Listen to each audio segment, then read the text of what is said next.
From Illinois Public Media, this is The 21st Show. I'm Christine Herman, in for Brian Mackey. Nearly 29,000 people are currently incarcerated in Illinois' prison system. That's down significantly from a peak of almost 50,000 more than a decade ago. But being imprisoned, or even just getting arrested, can follow someone for decades after the experience is over. That can cause problems when people look for jobs or for a place to live. And the consequences can be vast because more than 3 million Illinoisans have old arrest or conviction records. There have been efforts to change that in the General Assembly, namely legislation that would seal nonviolent criminal records, making them inaccessible to the general public. That bill stalled in the latest legislative session, but advocates for formerly incarcerated people across the state are still working to lessen the stigma those communities face. The organization Fully Free Blono recently launched in Bloomington-Normal as part of those efforts, and I'm joined now by 3 of its members to learn more.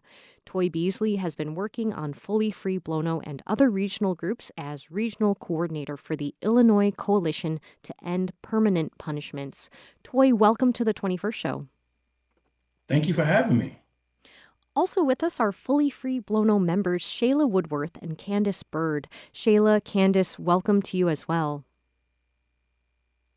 Thank you. Thank you for having us. Listeners, you can join the conversation throughout this part of the show by giving us a call at 800-222-9455. What do you think of the push to seal nonviolent arrest and conviction records? Have you been incarcerated or arrested yourself, or do you know someone in that situation? How has that affected them? That number again, 800-222-9455. Toy, let's start with you. Talk about how a conviction or even an arrest that doesn't lead to a charge or conviction can stick with someone long after the incident has occurred.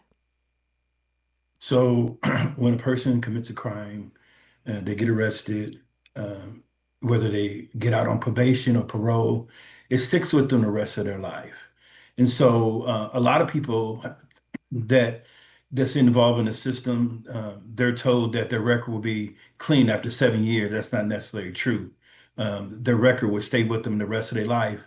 And so that's why we pushing policy change like clean slate to help advocate to make life easier for a person long after their sentence. And Shayla, I wonder if you can help us dive into some specifics about how the experience of being arrested or imprisoned can affect a person's life and also the lives of people around them. Yeah, so I'm actually somebody who has had a parent who was incarcerated. I was about like 17 when that happened. And there was just a lot of like judgment and blaming. So as a kid, like I didn't commit that crime, but like I still lived with the punishment. There was a lot of shame, especially with like media, and the way that it like overtook like our lives. So that's something that has followed me since then. And then, I had my own bouts of incarceration and being justice impacted, because I also have like substance use and mental health challenges, and all of those barriers have I've lost jobs. Housing has been harder to obtain, and then also just like when you have a label that's put on you by society, it sticks with you. And when it's said so many different times, you start to believe it, unfortunately. So it's a lot of like learning that you're not your worst moments. Thanks for sharing that experience. And Candace, I wonder if you can talk a little bit about what brings you into this work. Yeah, I am also an individual who's been justice impacted. I was in and out of the juvenile prison system in Department of Corrections from the age of 12 until the age of 18, finally aging out. And just to kind of piggyback off some of the things that Shayla mentioned, we have kind of a responsibility as a society to change that narrative because you're within your own families. and not just the outside world, there's a negative connotation surrounding being justice impacted. So no matter how minor sometimes or how major the crime could have been, you can be looked at in your inner circles as, you know, someone who's incapable or will never change and being treated differently, which can lead to more mental health issues, depression, isolation, anxiety, and things of that nature. And Toy, I'd love to hear more about your experience as well and what leads you into the work that you do um, with uh, with not just Fully Free Blono, but the Illinois Coalition to End Permanent Punishments. So, like Shayla and Candace spoke earlier, I'm too a person that has been impacted by the criminal justice system. And prior to working with the Illinois Coalition to End Permanent Punishment, um, I worked in direct service after incarceration for 20 years. And so I got involved in this work because I knew that with me being impacted by the criminal justice system and my experience, I can help change the narrative and help push for policy change. And so, I left direct service after I got incarcerated, um, did work for direct service 20 years because I knew that I can be an advocate for that. And so this work means a lot to me. And so that's one of the reasons why we started the Fully Free Blono is because we not only did we want to push policy change, but we want to educate the community. And I truly believe the more we educate the community, the more community get involved and help us push some of the initiatives. And so and we're not just talking about people, we're not just talking about people that been impacted by the criminal justice system want to get involved in this work. We're talking about people in a business community that can help us make the change too by Absolutely. And I having a want to voice. definitely take some time to get into all that on our show today. I want to read a message we got in our texting group, which, by the way, listeners, you can join by texting the word TALK, TALK, to 217-803-0730. Brandy in Urbana wrote to us to say, my mom has a criminal record from 20 plus years ago when she was suffering from drug addiction, and that record still haunts her to this day. She's not able to get a job in fields that would be meaningful to her, like healthcare, because of her record. And especially as she's gotten older and has suffered physical disabilities, her prospects for work are slim. And Brandy goes on to say, her mom's past crimes don't define her, but they do limit her still more than 20 years later. Toy, how common are experiences like that, which Brandy shared with us? Oh, it happens all the time.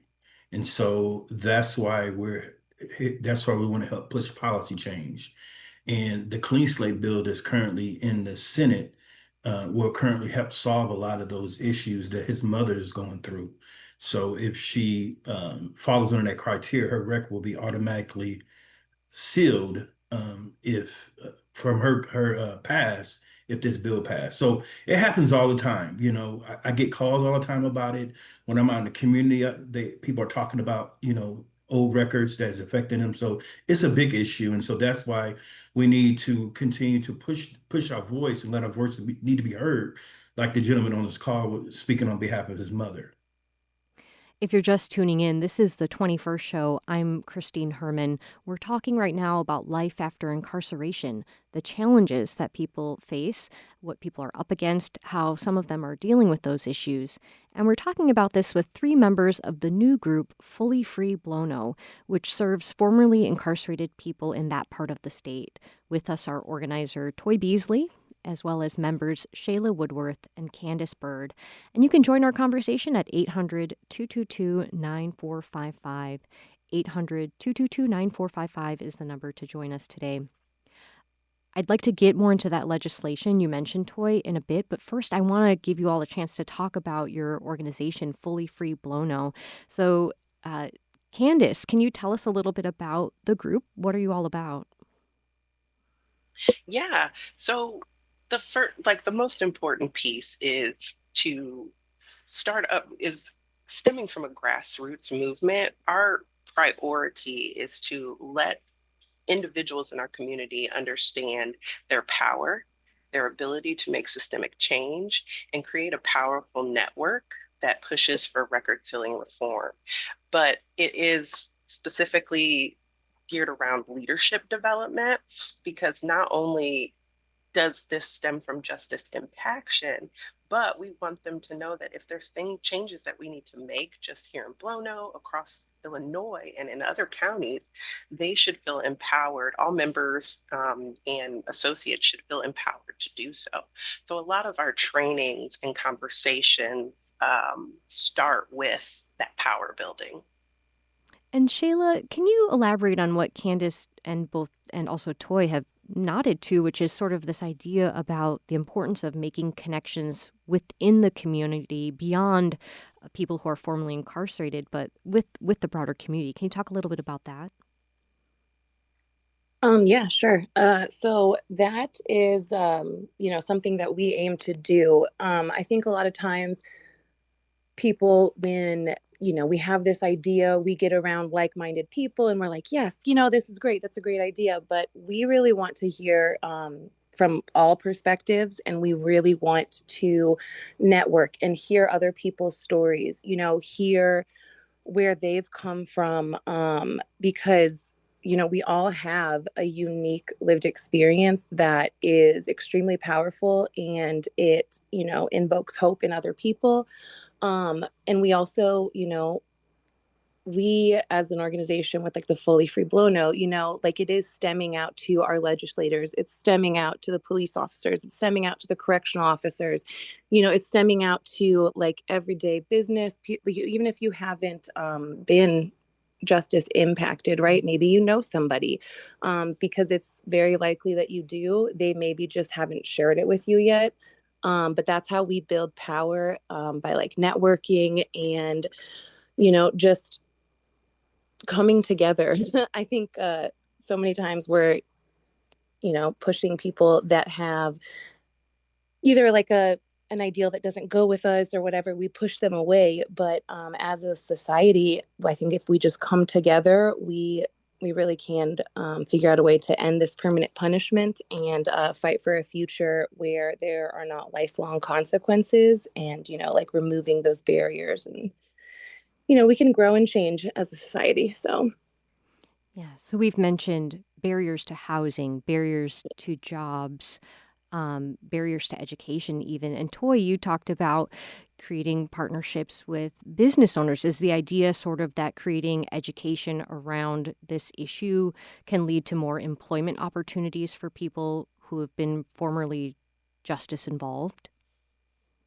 Absolutely. So one of our goals with the fully free Blono is to reach out to employees, but especially our local chamber of commerce. And so having those positive conversations, let people know that people that came home from prison, they're not bad people. They're just people that had a past, dealt with trauma in the past, and trying to move on. So I think a lot of our businesses, employers, don't understand the magnitude behind what people go through before incarceration. So, if some of our employers, and I'm not just talking about your warehouse jobs, your restaurant jobs. I'm talking about the banking industry, the insurance industry, the technology industry, to let them know that hey, our people are qualified to work in this industry. They just got caught up and need a second chance.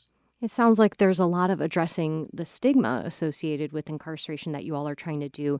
And I wonder if part of that involves just people getting to know other people who have that experience, hearing their stories, and like you kind of nodded to, Toy, hearing their full story, not just the thing about the thing that led them into prison, but understanding their full background, maybe their past trauma, and maybe creating some empathy around that, lessening the stigma. Is that kind of at least part of the idea of what you all are going for? Absolutely. It shouldn't be the punishment after the punishment. You get punished when you go to prison. Then when you come home, you get punished because you can't find gainful employment or housing. So, like I said, we're trying to change that stigma, not being punished after the punishment.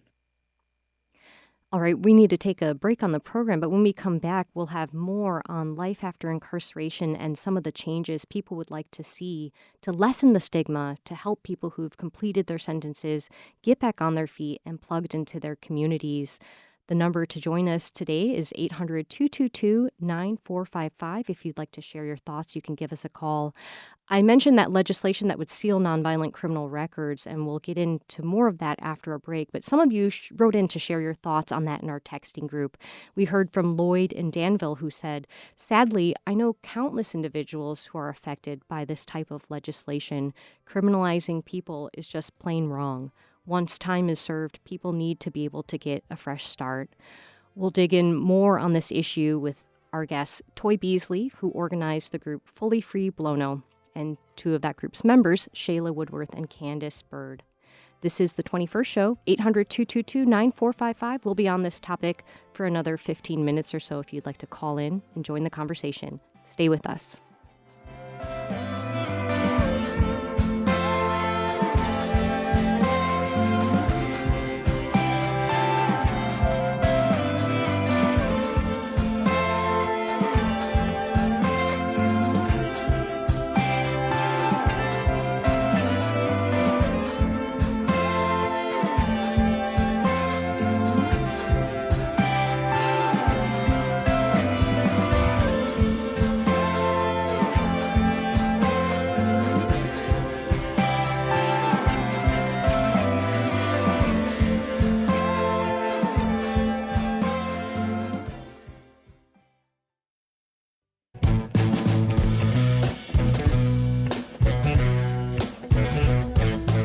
It's the 21st show. I'm Christine Herman. We're talking about the challenges people with old arrest or conviction records can face years or even decades later, and some of the things being done in Illinois to change that. We're talking about this with three members of the group Fully Free Blono, which connects formerly incarcerated people in the Bloomington-Normal area with the community.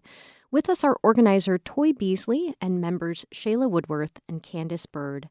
And again, the number to join our conversation, 800-222-9455. That's 800-222-9455. So, Toy, you mentioned earlier about this legislation that the General Assembly has been looking at. I understand this is the third year they've considered legislation that would seal nonviolent criminal records. And it passed in the House, but not in the Senate in the most recent legislative session. And it's modeled after what are known as clean slate laws, passed in 12 both red and blue states, kind of suggesting that this type of issue can get bipartisan support. Tell us more about why you support this legislation and what exactly it would accomplish for people that, is currently not available. So previously, years ago, there used to be only 4 felonies that was eligible to be sealed. Then it went to 9 to be sealed. Now with this new clean slate bill, which if it passes in Illinois, will be the 13th state. Now it went from 4 to 9 to 4 that are not eligible. So with this new clean slate bill, there's only 4 felonies that are not eligible for this clean slate bill. And that is people with any sex cases, domestic violence, domestic battery, animal cruelty, and DUI. So those are the only 4 cases that are not eligible for this new legislation, clean slate. And so with this clean slate bill, it would open up opportunities for people to work in those industries that I talked about before, the banking industry, the insurance industry, the technology industry, and then it would open up opportunities for people to get housing that couldn't get housing in the past with this piece of legislation that hopefully will pass in veto session by the Senate coming up this year. And when we talk about stealing nonviolent criminal records, is this the same as expungement? And is it correct that there are opportunities for certain people who are eligible to apply for expungement, but this would make it automatic? Is my understanding correct there? Absolutely. So right now they have the expungement sealment process, which you have to see an attorney, go through the circuit clerk process. Then you have to see a judge, and it's up to the judge whether your record gets sealed or not. But ultimately, it's the cost. So right now, if a person, want to get their record sealed, they have to pay anywhere from $50,000 to $7,000. Depends on, how many cases you got and what counties they're at. And so, plus, too, if they went through that process, it's very lengthy. So it could take anywhere from 6 months to 3 years to get your record sealed expunged through this old process. And with this new clean slate bill, it will be automatic. Candace, what difference would it make to have records sealed for a person who is eligible, who's formerly incarcerated? This piece, it makes all the difference in the world because from experience, I know that there's so many individuals that, one, don't know the process, know if they're eligible for the process, don't have access to the resources, if any, in their county to support them during the process prior to this bill. And so that leads to almost thousands of people um, who don't get their records sealed. And then that decreases our economy and the workforce and so many other things that filter out into how it affects our community. So, with this happening automatically, it just means that those doors open up without you having to search or sign up and pay for resources and assistance. Um, it makes a very big difference. And there's so many things outside of housing and employment that you don't have access to that are less commonly known, like babysitting. If you try to use a public babysitting site, of course they're checking your record, but as a person who needs the service, you can also get denied due to a record. So a lot of things can change. That are beneficial to individuals like us and others with this bill passing. And I also understand that legal access to legal resources and support varies throughout the state. Like perhaps there might be organizations or entities that can support people in certain parts of the state, but if you're in a different place that doesn't have those resources, that can create additional barriers, in addition to those financial costs you mentioned, which are not insignificant. Shayla, are there any additional thoughts you'd like to add to the conversation around record sealing and expungement and the difference it would make to make this an automated process? Yes. So, honestly, just the way that the justice system is now, like it functions, like it's not meant to really like rehabilitate or forgive. It like controls, labels, and like permanently punishes, right? So as somebody who is trying to go through the process right now, of sealing and expunging my record, there are so many different barriers that have come up, like you need a certain form and you need this. And then, one of my charges is right outside the county line, or like outside of the counties that this organization helps with. So I'm going to have to go through the process again with somebody else. And like right now, it's actually holding up employment for me. And it's really discouraging, like you have to go through all of these hoops just to get a job that like you interview for and they tell you that you're perfect for, but because of your background, everything is on hold. So having something that automatically clears up your record, I think will give people hope, that to stay on the right path, because there's a lot of people who oh, it's all of this work, like I'm not going to be able to do it anyway, and then they go back. So it's more like a revolving door instead of having real access to opportunity, right? Like that's why there's the recidivism rate and all these things, because like if we don't have something in place that gives hope and like lets people know that this is attainable, it's really discouraging. So I don't know. I really do think that the clean slate is going to help remove the outdated, like bureaucratic barriers that keep people locked out of life, and it'll help restore some dignity and hope to people. So. The Clean Slate bill passed the House 81 to 28. I believe this was back in June, with 5 Republicans joining Democrats in support of the measure. And this is according to reporting from Capital News, Illinois. I know one of the concerns that was brought up by some Republicans was costs about long-term funding and oversight, and this idea that if they automate the process, it would push it into local governments to figure out how to fund the process of automatic renewals. Toy, what are your thoughts on the legislation, and why it didn't pass through the General Assembly, at least for now? And what kinds of conversations or what kind of message are you hoping to send to lawmakers who are concerned about things like long-term funding and oversight down the road? Absolutely. So right now, the cost is no cost right now. The cost is being litigated right now. So as of right now, there's no cost because it's still being litigated.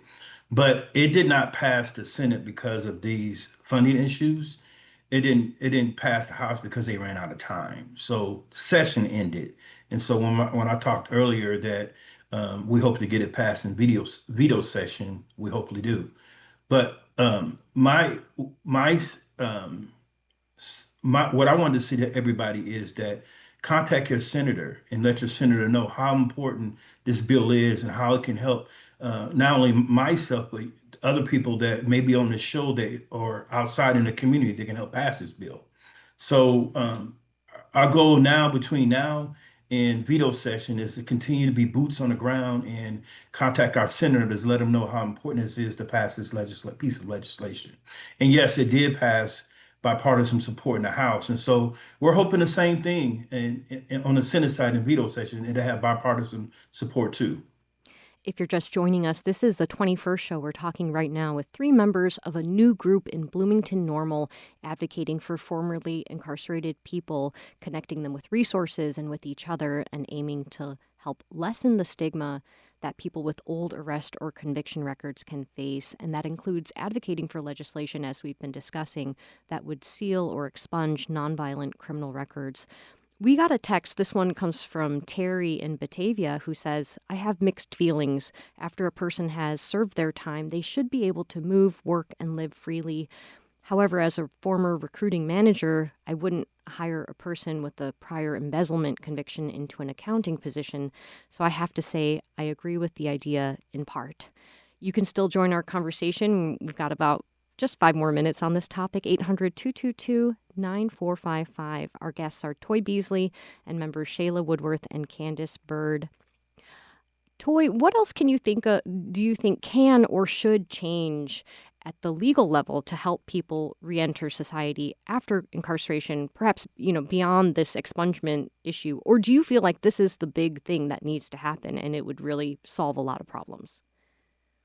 So, like I was saying, through the years, there was only 4 felonies that were eligible to get sealed, and it went to 9.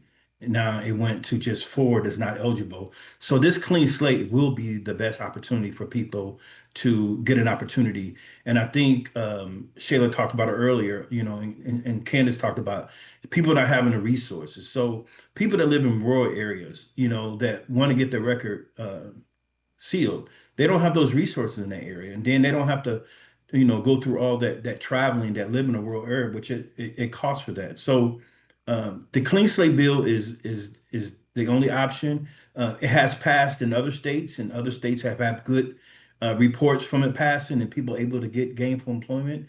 And then, like Candace said earlier, it'll bring revenue to our community to help people. And then too, also, this will help reduce recidivism if this bill is passed. I want to take a couple of minutes that we have left to talk about something all of you have brought up in different ways throughout our conversation. That's about the stigma. And Candace, I wonder if you can talk about, the societal stigma around these convictions. And even if a person is able to get their records sealed, there's still also internet media coverage. I know one of you mentioned that. How does that all play into this and create barriers for people who are trying to reenter society? Candace, maybe you can go first, and then Shayla will have you share your thoughts as well. Yeah, I think we just have to look at it in a holistic manner. As a whole, now that we have access to the internet and social media, we are so ready to kind of demonize people in certain situations when we only hear a part of the story, whether it be on the news, on a quick TikTok, or word of mouth from somebody else posting something. We never really get down to the why, the what, or the reasons behind these situations. So to kind of lead to your question, it's it's something that we have to work on together that we have to really think critically about. What if we find out if something is sealed, but you already know that this individual had a record prior to that, or it was accessible, it was in the news, because obviously we can't take that back if it's a wide covered story, we have to understand the trauma behind it, the mental health behind it. And that's not to make excuses, but it's to say that people can change. And if we adjust our legal system and our judicial system to be proactive instead of reactive and really offering real chances at repairing those traumas and issues, then we can, again, like we said, reduce the recidivism rate and really support people where they're at with their needs. And Shayla, is there anything you'd like to add to what Candace just shared?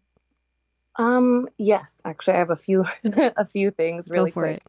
it. So one of the things, it goes along with like the stigma, and so it was actually like in reference to the texts that had come in, and like I definitely understand whenever I like had heard like the embezzlement for banking, right? Wouldn't hire that. Like I understand when you look at it at face value that that wouldn't make sense, right? But I really think that people aren't seeing um, who they are and not just where they've been. And also, like, having an understanding that the way that the justice system works when they charge somebody, like, personally, I have something, it's called like aggravated identity theft. And in transparency, I took $100 off of my grandmother's account for which I was an authorized user when I was in active addiction, right? Like when you have those two extremes, but that's what I pled guilty to because of just everything that was going on. I think if we looked at it as like a case by case and then just kind of seeing like giving an opportunity to be like, hey, so what happened here? You know what I mean? Like, what's going on? Like, and what have you done since then to become a better person? Um, and honestly, like even just with like the stigma today, like there's so many things that are like a domino effect, right? Like for myself, personally going through, trying to see my children again and going through the custody and stuff. Like I recently had a shopping trip where I went shopping. I spent money. I was never stopped by anybody, but I get something in the mail that I need to come in for a retail theft. And it was all based off of my past that had happened 3 years ago, right? Wow. And then people in my life have used that to fit their narrative and like, oh, she's still doing wrong, right? Even though I was just found not guilty for it. So there's things that people don't put in to context. They just look at a face value of, oh, this is the charge. This is it. They're a terrible person, right? So I think if we come together and we share our stories, and we just share the real things of what's happened in our life and why they happened, and we really see the people for who they truly are and not just their worst moments, I think we can start to break down that stigma. So I'd like to thank my guests from Fully Free Blono for joining us today, for sharing your experiences, your stories with us. We really appreciate it. We've been talking with organizer Toy Beasley and members Shayla Woodworth and Candace Bird. Thank you so much for joining us on the 21st show. This is the 21st. We'll be back after a short break, checking in with the Quad Cities Zoo. Stay with us.